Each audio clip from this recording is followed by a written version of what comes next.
अरशद मोहम्मद आरफ कौम की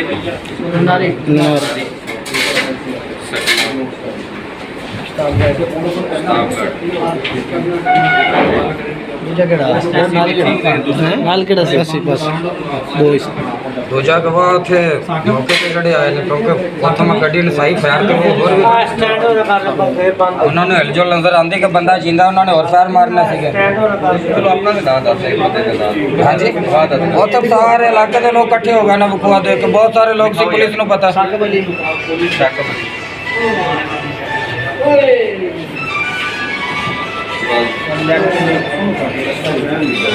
यार एक मिनट पीछे ही हट के खड़ो जा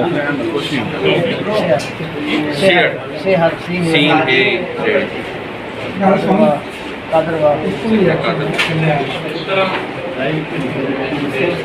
मोहम्मद ख्याल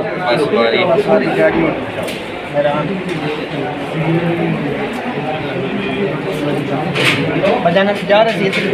नहीं मैं दसना साढ़े सुजुकी मेराज नंबर की गड्डी जोड़ पहले तकरीबन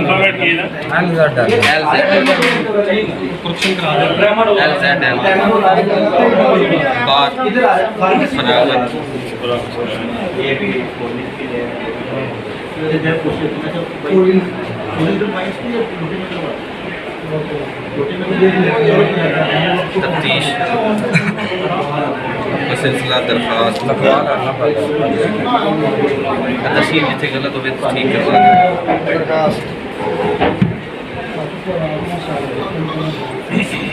थाना सिटी बिहाड़ी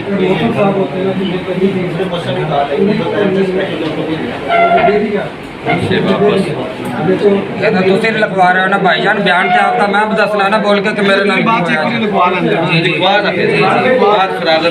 बात फरागत नहीं मैं दसांगा मेरे नाल होया कि ये वीडियो बना लो यार यार वही तो मैं बोल के दसदा ना मेरे आप भी गल लिखा देना वीडियो बना करो फिर एप्लीकेशन मैं हुण किवें लिखां भी एप्लीकेशन नहीं मेरा बयान लेना तो मैं बयान दे सकदा यार बंदा नाल दा नाल लिख के दे देवे बयान मैं दे देना कि मेरे नाल की होया ते किन्ने कराया मैं दस सकदा ना हां जी बोल के दसदा थाना सिटी मैं 5 दिन तो बुला रहा मैंने एक दरखास्त जान के डाया है क्योंकि पुलिस विहाड़ी ने मेरे कतल का मनसूबा बनाया मेरा हुण भी मर्डर हो सकता है वो विहाड़ी सर्कल की पुलिस SHO DSP और सारे लोग शामिल ने ये मैंने पहले भी मरवाना चाहते थे कतल करवाना चाहते थे सारे ने देखा कि जो मेरा पुलिस मुकाबले वाला रौला बन चला सी उदों भी हर एक को पता था जो मैंने उदों बार्डर तो पुलिस लैके आई सी पता ही है तुहानूं भी सारा उतों लिया के जो भी मामलात बने ने सारे पता है कुब्बे बट वारी भी तो दूजे वारी भी पुलिस उदों भी मैंने मुकाबले च मारना चाहती सी हुण DPO जड़ा बिहाड़ी का DPO मंसूर रहमान ओदी मां ते उन्हें सारा एंगेज कराया और मैंने फैर मरवाए गए ने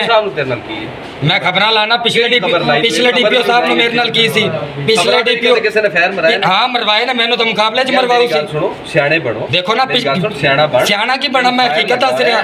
पिछला DPO मैंने देखो ना किनू पूरे शहर नु पूरे इलाके नु पता कि मैंने फैर मरवाए जाने सी मेरा मुकाबला होना सी मेरा कत्ल होना सी तू सानू दरखास्त बयान में दे रहे हैं ना दरखास्त बयान यही है ना वो ये है कि पुलिस ने मैनू हुण मरवाया है मरवाने की कोशिश की है मेरे ते हमला करने वास्ते एक SHO च इन्ना तप्पड़ नहीं करके फैर मरवावे जदों तक उहदे अफसरां दी आशीर्वाद ना होवे कह देन ठोक दिओ उदों तक नहीं फैर मरवा सकता SHO इहदा तप्पड़ को नहीं किसी SHO च अफसरां ने कहा SHO ने अरेंज करवाए ने अज तो 5 दिन पहले 25 तरीक नूं मेरी गल तेरे फायर लगा जी दोखे शरीक है ये शरीक मैंने फैर मरवाने वाली पुलिस है वो गल्ला ना कर जी साडे कप्तान नु ये है जी कि मैंने हुण कत्ल करवान मैंने वो शायद जानदे ही ना होवन मेरा हुण वो शायद जानदे ही उन्हां नु मेरी सारी मुलाकात दा लोगां ने दस्सिया ते तो दफ्तर दे अमले ने सारे ने भाई मीटिंग देखो इस तरह नहीं होता मेरा बयान है नहीं ते मैंने दोबारा गोली मरवा दो जेड़ा तुसी मरवाना चाहते हो तू मैंने गोली मरवा दो मैं जिंदा बच गया मैंने गोली मरवा दो यार एक मिनट यार रिलैक्स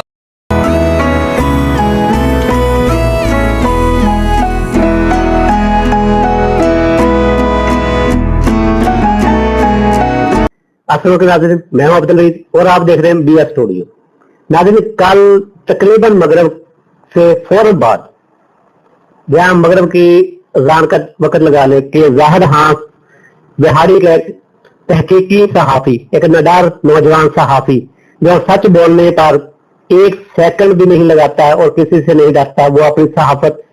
बहुत सच्चे और जज्बे से करता है। उस पर एक कातलाना हमला होता है। कातलाना हमला जो होता है तो उस पर फायर करने वाले लोग तो वहां से फरार हो जाते हैं, क्योंकि अवाम, जारी बात है, जब इस तरह कोई वाकया होता है तो अवाम फौरी तौर पर भागती है उस तरफ जिस तरफ ये वाकया हुआ होता है। तो उस वाकये को देखते हुए वो लोग वहां से भाग गए और शायद उन लोगों ने ये समझा हो कि जाहिद हां मर गया है। लेकिन जाहिद हां को जब DHQ बिहारी लाया जाता है तो वहां पे पुलिस महकमे की जानिब से DSP अशरफ वसम और SHO हसन आफ्ताब कियानी मौके पर पहुंच जाते और सहाफी भी काफी इत्तेदाद में वहां पे पहुंच जाते। होता क्या कि सहाफियों के सामने जब जाहिद हां अपना बयान रिकॉर्ड करवाता है, अपना बयान कलम बंद करवाने के लिए जब अपनी आवाज देता है, जब वहां बोलना शुरू करता है, तो वहां पर मौके से जो रिपोर्ट आती है उसके मुताबिक कि जो बाद में जाहिद हां ने खुद भी इस बात पे बात की है कि SHO हसन आफ्ताब कियानी खामोशी से वहां से खिसक जाते हैं और वो उसका बयान कलम बंद नहीं करते और DSP साहब भी बहुत सी बातें करते हैं और लेकिन कोई भी जाहिद हां का बयान रिकॉर्ड नहीं किया जाता वहां पे। और उस पर जाहिद हां बरमला तौर पर, मुबैना तौर पर जो इल्जामात लगाता है खुलेआम, जो बोल रहा है, कह रहा है कि मुझे पर जो अटैक किया गया ये SHO सिटी अकराम और ASI शहादत भट्टी का काम है कि इन दो बंदों ने मुझ पर यह कातलाना हमला करवाया। अब नाज़रीन, अगर हम जाहिद हां की बात को सच साबित समझते हैं कि ये बात सच कह रहा है और वाकयातन ये हमला जाहिद हां का जो करवाया गया है वो SHO अकराम और शहादत भट्टी ASI शहादत भट्टी की तरफ से करवाया गया है, तो इस पर भी कोई सबूत हासिल नहीं होते। क्यों? क्योंकि सिर्फ जाहिद हां का ये कहना है और ये सबूत, ये सच है कि झूठ, ये तब पता चलेगा जब DPO साहब और RPO मुल्तान और IG पंजाब खुद इस बात तहकीकात और साफ शफाफ तहकीकात करवाई जाएगी और इस मामले को बहुत ही बारीक बिंदी से और समझदारी से देखा जाएगा। और जाहिद हां से ये कहना कि जो बूढ़े वाला का एक वाकया हुआ है कि कुबा ताजर नामी बंदे को वहां पे कत्ल कर दिया गया था, तो उससे मुसलिक किया जा रहा था जाहिद हां को। लेकिन जाहिद हां का ये कहना था कि वो बंदा खुद रेल की ट्रालियों का ठेकेदार था और वहां पे बहुत ज्यादा करप्शन कर रहा था। तो उसकी रिपोर्ट मैंने उस वक्त जो बुरे वाला मॉडल टाउन के SHO अकराम को दी थी और साथ में DPO साहब को भी दी थी, जो हमारे ईसा खेरा साहब है उनको दी थी। लेकिन जाहिद हां का ये कहना है कि उस पर कोई कार्रवाई नहीं की, उल्टा जाहिद हां पर ही FIR दे देगी। तो अगर इस बात को देखते हैं तो जाहिद हां की बात कदर कहीं ना कहीं थोड़ी बहुत सच्ची जरूर लगती है। अब ये बात किस हद तक सच है ये तब पता चलेगा जब इस मामले की तमाम मामलात की तहकीक होगी। लेकिन ताहाल अभी तक, क्योंकि रात का ये वाकया रात से लेकर अब तक पुलिस की जानिब से कोई भी अपना मौकफ नहीं दिया गया कि पुलिस की तरफ से कोई मौकफ दिया गया और पुलिस ने यह कहा कि ये वाकया हमने नहीं करवाया, जहां इस वाकये की हम साफ और शफाफ तहकीकात करेंगे और इस मामले को जल्द अज जल्द इस जाहिद हां पर हमला करने वाले मुजरिमों को कैसे किरदार तक पहुंचाएंगे। इस बारे में पुलिस की जानिब से अभी तक ताहाल कोई भी मौकफ नहीं दिया गया और ना ही कोई इस तरह की बात सामने आ रही है। और जैसे लगने आपको पता है मुहर्रम आने वाला है और बहुत ज्यादा मुल्क में बिजली और पेट्रोल को लेकर और बाकी खाने वाली पीने की अशिया को लेकर महंगाइयां हो रही है और अवाम उस पर एहतजाज कर रही है। तो शायद कहीं ना कहीं सहाफियों को इन चीज से हटाने के लिए इस तरह का काम हो सकता है, किया गया हो, या करवाने वालों ने जो भी पीछे जिनके हाथ है उनके पता पहुंचा तभी जा सकता है जब इस तमाम मामले की साफ और शफाफ तहकीकात होगी। और इस तहकीकात में की नतीजे में जो फैसला आएगा वो भी अवाम के सामने रखा जाना चाहिए। तो इसके साथ नाज़रीन उम्मीद करते हैं कि इस बार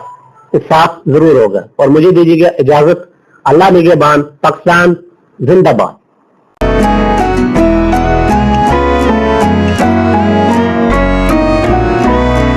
3 ਸਾਲ ਹੋ ਗਏ ਮੇਰੇ ਜੀ ਕਿਸੇ ਕੇਸ ਅੱਗੇ ਵੀ ਮੇਰੇ ਤੇ ਹਮਲੇ ਹੋਏ ਹੁਣ ਤਾਂ ਮੈਨੂੰ ਫੈਰ ਲੱਗਿਆ ਨਾ ਛੋਟੇ ਛੋਟੇ ਬੱਚੇ ਬਿਲਕੁਲ ਮਾਸੂਮ ਤੂੰ ਕੱਲਾ ਹੀ ਨਹੀਂ ਮੇਰੇ ਨਾਲ ਦੋਸਤ ਸੀਗਾ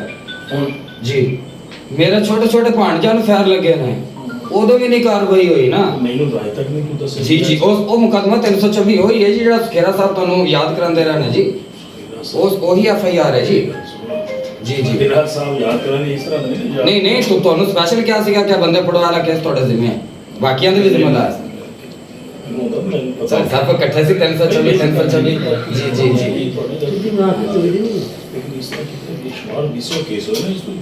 ਜੀ ਮਹਾਰਾਜ ਦੇ ਕਰ ਰਿਹਾ ਜਦੋਂ ਮੇਰੇ ਤੇ ਹਮਲਾ ਹੋਇਆ ਉਦੋਂ DSP ਸਾਹਿਬ ਆਏ ਸੀ ਉਹਨਾਂ ਨੇ ਕਿਹਾ ਸੀ ਤੈਨੂੰ 21 ਦੀ ਜਦੋਂ ਉਹ 21 ਵਾਲਾ 22 ਵਾਲਾ ਦੂਸਰਾ ਉਦੋਂ ਉਹਨਾਂ ਨੇ ਕਿਹਾ ਸੀ ਤੁਹਾਡੇ ਮੁਲਜ਼ਮ ਗ੍ਰਿਫਤਾਰ ਵੀ ਹੋਣਗੇ ਔਰ ਉਹ ਸਾਰੇ ਛੇਤੀ ਫੈਸਲਾ ਹੋ ਜਾਏਗਾ 3 ਸਾਲ ਹੋ ਗਏ ਨਾ ਜੇ ਮੁਲਜ਼ਮ ਅਦਾਲਤ 'ਚ ਹੀ ਨਹੀਂ ਪੇਸ਼ ਹੋਏ ਕਈਆਂ ਨੂੰ ਉਂਝ ਨਹੀਂ ਪੇਸ਼ ਕੀਤਾ ਕਿਸੇ ਨੂੰ ਪਕੜਿਆ ਹੀ ਨਹੀਂਗਾ ਪਹਿਲੇ ਵੀ ਮੇਰੇ ਨਾਲ ਕੋਈ ਨਹੀਂ ਕਰਦਾ ਇਨਸ਼ਾਅੱਲਾ ਪਕੜਨਾ ਕਈਆਂ ਨਾਲ ਰਿਸ਼ਤੇਦਾਰ ਹੀ ਕੀ ਕਰਦੇ ਹੋ ਜੀ ਬਸ ਜਾਂ ਦੇਖਣ ਆਏ ਹੋ ਹਮਦਰਦੀ ਕਰਨ ਆਏ ਹੋ ਕਾਨੂੰਨੀ ਕਾਰਵਾਈ ਆਏ ਹੋ ਬਜ਼ੁਰਗ ਸਾਡੇ ਭਾਈ ਤੁਸੀਂ ਜੀ ਜੀ ਮੈਂ ਉਹਨਾਂ DSP ਚੋਂ ਨਹੀਂ ਤੈਨੂੰ ਪਤਾ ਬੜਾ ਸਿੱਧੇ ਜਿਹੜਾ ਜੋ ਤੁਹਾਡਾ ਹੈ ਤੁਹਾਡਾ ਜ਼ਤੀ ਬਿਲਕੁਲ ਅਸੀਂ ਪੜਨਾ ਇਹ ਤਾਂ ਸਰ ਜੀ ਸਾਨੂੰ ਜਾਣ ਤੋਂ ਸਿੱਧੇ ਉਹਨਾਂ ਨੇ ਜਾਣ ਤੋਂ ਮਾਰਨ ਦੀ ਕੋਸ਼ਿਸ਼ ਕੀਤੀ ਹੈ ਗੇਟ ਤੇ ਦੇਖੋਗੇ ਨਾ ਪਿਲਰ ਤੇ ਫਾਰ ਦਾ ਨਿਸ਼ਾਨ ਹੈ ਮੇਰੇ ਤੇ ਸਿਰ ਦਾ ਨਿਸ਼ਾਨ ਹੈ ਜੀ ना तो मैं विचारता हूँ कि मेरी आपसे कोई रिश्तेदारी है ना मेरा आपसे कोई तल्लुक है ना मेरा वास्ता है एक ठीक मेरा काम है आपके साथ ज्यादा इसका ज़्यादा करना मेरा काम वो ਤੁਹਾਡੇ ਕੋਲ ਨਹੀਂ ਹੋਣਾ ਜੀ ਮੈਂ ਕਹਿਣਾ ਚਾਹ ਰਿਹਾ चलो अब क्यों नहीं होना ਨਹੀਂ ਹੋਣਾ ਜੀ ਸਾਰੇ ਅਜ਼ਲਾਂ ਤੋਂ ਹੋ ਰਹੀ ਆ ਇਹ ਨਹੀਂ ਹੋਣਾ ਜੀ ਤੁਹਾਡੇ ਕੋਲ ਅਜ਼ਾਲਾ ਇਹ ਪਹਿਲੇ ਕਹਿ ਕੇ ਗਿਆ ਸੀ ਪਹਿਲੇ ਵੀ ਕਈ DSP ਮੇਰੇ ਤੇ ਆਏ ਹੋਈਆਂ ਪੋਜੀਸ਼ਨਾਂ ਤੇ ਆਏ ਨੇ DSP ਸਾਹਿਬਾਨ ਔਰ ਉਹਨਾਂ ਨੇ ਕਿਹਾ ਸੀ ਅਜ਼ਾਲਾ ਹੋਏਗਾ ਉਹ ਨਹੀਂ ਹੋਇਆ ਔਰ ਮੈਨੂੰ ਇਸ ਲਈ ਮੈਂ ਗੈਸ ਕਰ ਸਕਦਾ ਤੁਸੀਂ ਨਹੀਂ ਕਰ ਸਕਦੇ ਯਾਰ ਉਹ ਤੁਹਾਨੂੰ SHO ਨੇ ਬਰੀਫਿੰਗ ਦਿੱਤੀ ਹੋਣੀ ਕਿ ਮੇਰਾ ਵਾਕਿਆ ਕਿਉਂ ਹੈ ਇਸ ਲਈ ਤੁਸੀਂ ਮੈਨੂੰ ਪੁੱਛਿਆ ਨਹੀਂ SHO ਨੂੰ 5 ਵਜੇ देखो ना एक मिनट ਤੂੰ ਚੁੱਪ ਰੱਖ ਜੀ एक बार यार मैं ना ये भी तेरे नाल होया जी तेरे नाल भी फ्रेंड्स से मेरा दूसरी गल वो ਤੁਹਾਨੂੰ ਐਪਲੀਕੇਸ਼ਨ ਕਰਕੇ ਉਹਨਾਂ ਕਾਰਵਾਈ ਕਿੰਨਾ ਬੜਾ ਬਾਕੀ ਇਹਦਾ ਮੈਟਰ ਜਿਹੜਾ ਕਿ ਤੁਸੀਂ ਜੀ ਹੋਣਾ ਨਹੀਂ करना पुलिस नहीं है करना असली मैं करवाना ही नहीं जी इस दफा मेरे नाल बड़े हाथ हो गए मेरी तो जान दा मामला सी मेरे पुलिस मुकाबले ते मेरे वास्ते फूक की सजा बनी रही बार्डर तो मैंने 2 बारी फड़ के ले आए ने हुन ते मैं मरदा बचा मार ते मैं जाना है जी कार्रवाई का दी जी सारे शहर में दुनिया जमाने ने पता है बंदे दे मुंह ते गल लखां लोकां दे लोग मुंह ते गल है जी कुब्बे बाटा ने केस च उस तो बाद दूजी बारी जो मेरा मुकाबला जो मैं खबरां लाईयां पता ही सारे जमाने ने पता है मुझे नहीं वैसे ਚੌਧਰੀ ਸਾਹਿਬ ਤੁਹਾਡੇ ਨੂੰ ਪਹਿਲੇ ਕੀ ਲੱਗਿਆ ਸੀ ਖਬਰਾਂ ਉਹ ਜਿਹੜਾ ਆਪਣਾ ਬੂਰੇ ਵਾਲਾ ਦਾ ਰਹਿਦਾ ਠੇਕੇਦਾਰ ਹੈ ਉਹ ਕੋਈ ਆਪਣੇ ਅਜ਼ੀਜ਼ ਰਿਸ਼ਤੇਦਾਰ ਨੇ ਔਰ FIR ਦਿੱਤੀਆਂ ਸੀ ਬਹੁਤ ਸਾਰੀਆਂ ਤਹਿਸੀਲ ਵਿਹਾੜੀ ਦੇ ਵਿੱਚ ਉਹਦੇ ਤੁਹਾਡਾ ਜ਼ਿਕਰ ਸੀਗਾ ਕਿ ਉਹ ਤੁਹਾਡੀ ਹਿਮਾਤ ਹੋਈ ਹੋਇਆ ਸੀ ਉਹ ਵਾਲੀਆਂ ਸਾਰੀਆਂ FIR ਜੀ ਜੀ ਇੱਕ ਅਰਜ਼ ਕਰਨ ਦਾ ਮਕਸਦ ਆਲਾ ਅਫਸਰਾਂ ਦੇ ਖਿਲਾਫ ਕਬਰਾਂ ਤੇ ਮੈਂ ਲਾਂਦਾ ਰਿਹਾ ਔਰ ਉਦੋਂ ਮੈਨੂੰ ਇਨਕਾਊਂਟਰ ਚ ਮਾਰੂ ਸੀਗੇ ਜੀ कोई रिश्तेदार ना मेरा किसी ने कोई तल्लुक नहीं मैं ना सीधा क्रिमिनल्स के खिलाफ साढ़े को बंदा है कंप्लेंट है ये मेरी एप्लीकेशन है उसको वेट करने के बाद उसको जो ਮੈਂ ਅਰਜ਼ ਕੀਤੀ ਸੀ ਜੀ ਮੇਰੇ ਭਤੀਜੇ ਨੂੰ 25 ਤਰੀਕ 5 ਦਿਨ ਪਹਿਲੇ ਮਾਰਿਆ ਮੁਸੱਲਾ ਲੋਕ ਸੀ ਉੱਥੇ ਉਹਨਾਂ ਦੇ ਮੋਟਰਸਾਈਕਲ 125 ਫਾਇਰਿੰਗ ਕਰਦੇ ਹੋ ਸਾਰੇ ਜੁੱਤੀਆਂ ਜੋ ਵੀ ਪੁਲਿਸ ਥਾਣੇ ਨੂੰ ਦੱਸਿਆ 2 ਵਕੂ ਹੋਏ ਨੇ 1 ਘੰਟੇ ਚ 5 ਦਿਨ ਪਹਿਲੇ ਔਰ ਉਹਨਾਂ ਦੋਵਾਂ ਦੇ ਵਿੱਚ 15 ਤੇ ਕਾਲ ਕੀਤੀ ਪੁਲਿਸ ਨੂੰ ਬੁਲਾਇਆ ਪਹਿਲੇ ਤਾਂ ਨਹੀਂ ਆਈ ਦੂਜੇ ਵਕੂ ਹੋਏ ਤਾਂ ਪੁਲਿਸ ਆਈ ਹੈ ਪੁਲਿਸ ਉਹਨਾਂ ਦਾ ਸਾਰਾ ਜੋ ਵੀ ਉੱਥੋਂ ਮੋਟਰਸਾਈਕਲ ਵਗੈਰਾ ਛੱਡ ਕੇ ਗਿਆ ਸੀ ਉਹ ਪੁਲਿਸ ਨੇ ਪਕੜਿਆ ਔਰ ਪੁਲਿਸ ਨੇ 5 ਦਿਨ ਹੋ ਗਏ ਕਿਸੇ ਇੱਕ ਮੁਲਜ਼ਮ ਦੇ ਘਰ ਦੀ ਕੁੰਡੀ ਦੀ ਥਾਣਾ ਸਿਟੀ ਵੀ ਆ ਗਈ और जी जी वही चेंज होया उन्हें चेंज हो के ते आए काम को आया ना बुरे वाला भी तो मर्डर उन्हें कराया सी दे पीछे एनी संगीनी कुबे बाटा ला जिन्हों ताजर बनाता इकराम बुरे वाला मर्डर केस दे विच उदों ये सीगा उत्थे SHO ਇਹਨੇ ਸ਼ਾਇਦ ਦਿੱਤੀ ਸੀ ਕਿ ਪੁਲਿਸ ਗਈ ਸੀ ਉਹਦੇ ਘਰ ਕੁਬੇ ਦੇ ਔਰ ਬਦਸਲੂਕੀ ਕੀਤੀ ਸੀ ਫੈਮਿਲੀ ਨਾਲ ਔਰ ਹੁਕੂਆ ਕਰਾ ਲਿਆ ਸੀ ਇਹ ਹੋਣੀ ਜੀ ਤਾਜ਼ਾ ਤਰੀਨ ਸੀ ये तो है ये तो अच्छा ही ये तो ऐसे जो बुरे रहे मदर फ्री तो पहले SHO मॉडल टाउन नहीं सी जी इकराम कौन सी वजह इकराम थी जी मैं भाई मेरा वो पुलिस ने 100 और चलान भी भेज देता मर्डर केस दा इकराम नहीं हो भाई एक मिनट मदर फ्री तो पहले ऐसे केड़ा सी इकराम से सर जी यार इकराम नहीं एक और सी ਉਸ ਤੋਂ ਪਹਿਲੇ ਹੋਏਗਾ ਇਹ सर जी उस तो पहले होगा कोई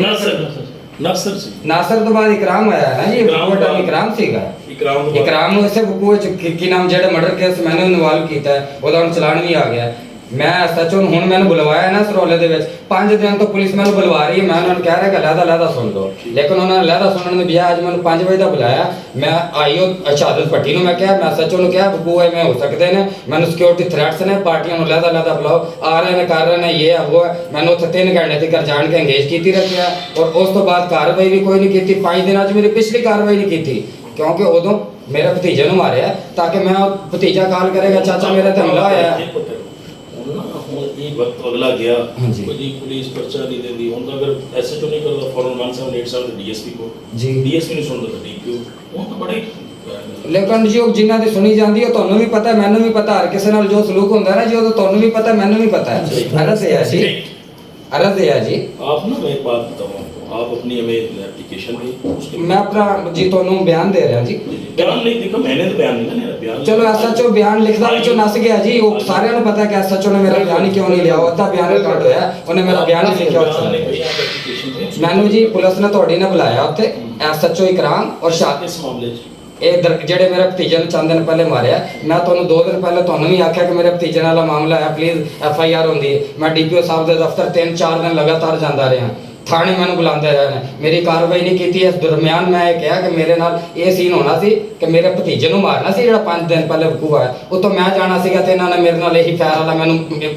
ਕਤਲ ਕਰਨਾ ਸੀਗਾ ਔਰ ਮਾਮਲਾ ਪੈ ਜਾਣਾ ਸੀ ਜੀ ਬੱਚਿਆਂ ਦੀ ਲੜਾਈ ਹੈ। ਉਦੋਂ ਵੀ ਮੈਂ ਕਿਹਾ ਕਿ ਇਹਦੇ 'ਚ ਤੁਹਾਡਾ ਥਾਣਾ ਸਿਟੀ ਮੁਲੱਬਸ ਹੈ। ਐਸਐਚਓ ਨੂੰ ਮੈਂ ਅੱਜ ਵੀ ਕਹਿੰਦਾ ਰਿਹਾ ਔਰ ਐਸਐਚਓ ਨੂੰ ਮੈਂ ਕਿਹਾ ਕਿ ਮੈਨੂੰ ਬਰਾਬਰ ਪਾਰਟੀਆਂ ਦੇ ਨਾ ਸੁਣੋ। ਮੈਂ ਉੱਥੋਂ ਥਾਣੇ 'ਚੋਂ ਨਿਕਲਿਆ, ਮੈਂ ਕਿਸੇ ਪਾਸੇ ਨਹੀਂ ਗਿਆ, ਸਿੱਧਾ ਘਰ ਜਾ ਰਿਹਾ ਗਿਆ ਵੀ ਮੈਂ ਸਪੀਡ 'ਚ, ਲੇਕਿਨ ਕਿਸੇ ਨੂੰ ਪੁਲਿਸ ਤੋਂ ਇਲਾਵਾ ਕਿਸੇ ਨੂੰ ਕੀ ਪਤਾ ਕਿ ਮੈਂ ਥਾਣੇ 'ਚ ਸਵਾਏ ਉਹਨਾਂ ਦੇ ਜਿਨ੍ਹਾਂ ਨੂੰ ਐਸਐਚਓ ਨੇ ਬੁਲਾਇਆ ਔਰ ਉਹਨਾਂ ਨੇ ਮੈਂ ਗੱਲ ਕੀਤੀ ਕਿ ਬਕੂਆ ਹੋ ਸਕਦਾ ਹੈ। ਜਿਹੜੀ ਪਾਰਟੀ ਦੂਸਰੀ ਉਹ ਥਾਣੇ ਮੌਜੂਦ ਸੀ ਲੇਕਿਨ ਉਹ ਪਾਰਟੀ ਦਾ ਕੋਈ ਨਹੀਂ ਜੀ ਕਸੂਰ, ਉਹਨਾਂ ਨੂੰ ਨਹੀਂ ਜੀ ਪਤਾ। ਫਿਲਮ ਐਸਐਚਓ ਨੇ ਚਲਾਈ, ਐਸਐਚਓ ਤੁਹਾਨੂੰ ਸਹੀ ਗੱਲ ਦੱਸੇਗਾ। ਮੇਰੇ ਫੈਰ ਮਰਵਾਉਣ ਵਾਲਾ ਐਸਐਚਓ ਥਾਣਾ ਸਿਟੀ ਇਕਰਾਮ ਤੇ ਸ਼ਹਾਦਤ ਭੱਟੀ ਜਿਹੜੇ ਮੈਨੂੰ ਇਹ ਗੱਲਾਂ ਬਾਤਾਂ ਲਾਈ ਰੱਖਿਆ ਜਾਣ ਕੇ ਔਰ ਕੀ ਨਾਮ ਹੈ ਇਹਨਾਂ ਨੇ ਡੀਪੀਓ ਮਨਸੂਰ ਇਮਾਨ ਦੀ ਇਮਾਨ ਦੇ ਵਿੱਚ ਕੀਤਾ। ਤੁਸੀਂ ਡੀਐਸਪੀ ਸਾਹਿਬ ਹੋ, ਤੁਸੀਂ ਉਹਨਾਂ ਦੇ ਮੁਤਾਬਕ ਤੋਂ ਤੁਸੀਂ ਮੈਨੂੰ ਕਿਵੇਂ ਇਨਸਾਫ ਲੈ ਕੇ ਦੇ ਦੋਗੇ? ਇਸ ਗੱਲ ਦਾ ਮੈਨੂੰ ਜਵਾਬ ਦਿਓ। ਨਹੀਂ ਤੇ ਇੱਕ ਐਸਐਚਓ ਦੀ ਨਹੀਂ ਜ਼ਰੂਰਤ ਕਿ ਕਿਸੇ ਨੂੰ ਐਵੇਂ ਫੈਰ ਮਰਵਾ ਲਵੇ। ਐਸਐਚਓ 'ਚ ਇਹਨਾਂ ਤੱਪੜ ਨਹੀਂ ਹੁੰਦਾ, ਬਿਲਕੁਲ ਨਹੀਂ ਹੁੰਦਾ, ਤੁਸੀਂ ਖੁਦ ਸਮਝ ਲਿਓ। ਮਨਸੂਰ ਮਾਨ ਹੈ ਬੜਾ ਸਿੱਧੀ ਲਾਈਨ, ਬਿਲਕੁਲ ਸਿੱਧੀ ਹੋਏਗਾ। ਮੈਨੂੰ ਫੈਰ ਵਜੇ ਨੇ ਮੈਂ ਇਸ ਯਕੀਨੀ ਸੂਰਤ ਹਾਲ ਤੇ ਪਹੁੰਚਿਆ ਡੀਪੀਓ ਤੋਂ ਇਲਾਵਾ ਮੈਨੂੰ ਫੈਰ ਮਰਵਾਉਣ ਦੇ ਆਰਡਰ ਕੋਈ ਨਹੀਂ ਦਵਾ ਸਕਦਾ, ਨਾ ਐਸਐਚਓ ਔਰ ਨਾ ਡੀਐਸਪੀ ਸਾਹਿਬਾਨ। ਜਾਂ ਤੇ ਤਹਿਕੀਕ ਕਰੋ ਫਿਰ, ਮੇਰਾ ਮੁਲਜ਼ਮ ਇਹ ਹੈ ਜੀ। नहीं तो इमरान खान का कोई एफआईआर नहीं होनी ना, या गलत एफआईआर कट देनी है ये वो। मैं अपना दस रहा कि जिवें मेरे मुलजम है डीपीओ बिहाड़ी और सर्कल बिहाड़ी दी पुलिस और एसएचओ ने और ये मैनू हुण भी डीएसपी साहब तुसीं सुन रहे हो मेरा हस्पताल या जिवें भी मेरे हुण भी कतल का मनसूबा बकाया है कि मैं जिंदा बच गया। मैनू अगर मरवाएगी वो डीपीओ बिहाड़ी सर्कल दी पुलिस एसएचओ और जेड़े है ने वो जिम्मेदार होंगे मेरे कतल दे, क्योंकि ये मजाक नहीं का। ਗੱਡੀ ਦਾ ਦੇਖ ਲਓ ਜਿੱਥੇ ਫੈਰ ਮੇਰੇ ਸਿਰ ਦਾ ਨਿਸ਼ਾਨਾ ਲਿਆ ਗਿਆ, ਇਹ ਕਈ ਦਫਾ ਹੋਇਆ। ਹੋਰ ਥਾਣੇ ਤੋਂ ਇਲਾਵਾ ਜਾਂ ਇਹ ਡੀਪੀਓ ਜਾਂ ਇਹਨਾਂ ਐਸਐਚਓ ਔਰ ਜਿਨ੍ਹਾਂ ਨੇ ਮੈਨੂੰ ਭਾਈ ਰੱਖਿਆ ਉਸ ਤੋਂ ਇਲਾਵਾ ਕਿਸੇ ਨੇ ਇੰਗੇਜ ਨਹੀਂ ਕੀਤੇ ਵਾਲੇ ਸ਼ੂਟਰ। ਆਪਣੇ ਲੱਭ ਲਓ ਕਿ ਕਿੰਨਾ ਲੋਕਾਂ ਨੇ ਮੇਰੇ ਤੇ ਫਾਇਰ ਕਰਾਇਆ। ਤੁਸੀਂ ਇਨਸਾਫ ਨਹੀਂ ਦੇ ਸਕਦੇ। ਯਾਰ ਮੈਂ ਨਹੀਂ ਦੱਸਦਾ ਫਿਰ ਅੱਲਾਹ ਅੱਲਾਹ ਹੀ ਦੇਗਾ, ਬੇਸ਼ੱਕ ਅੱਲਾਹ ਦੇਗਾ।